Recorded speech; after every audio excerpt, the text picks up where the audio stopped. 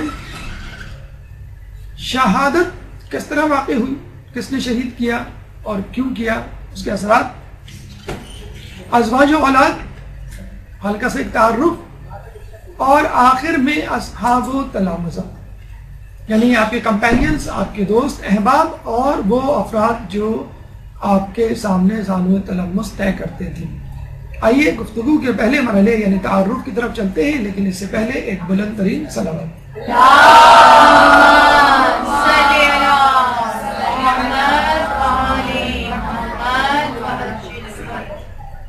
ولادت جیسے کہ آپ کو بتایا گیا کہ 11 ذی القعدہ 148 ہجری، کچھ روایات کے مطابق 11 ذی الحج 153 ہجری، زیادہ مشہور روایت 11 ذی القعدہ 148 ہجری کی ولادت ہے۔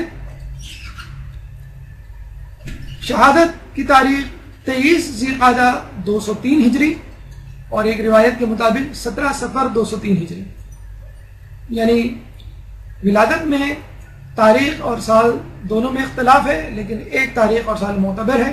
اسی طرح شہادت میں تاریخ میں تو اختلاف ہے لیکن سن ہجری میں اختلاف نہیں، 23 ذی القعدہ اور 17 صفر۔ یوں سمجھ لیجئے کہ 11 صفر ولادت ہے، اس کے 12 دن بعد شہادت، آسانی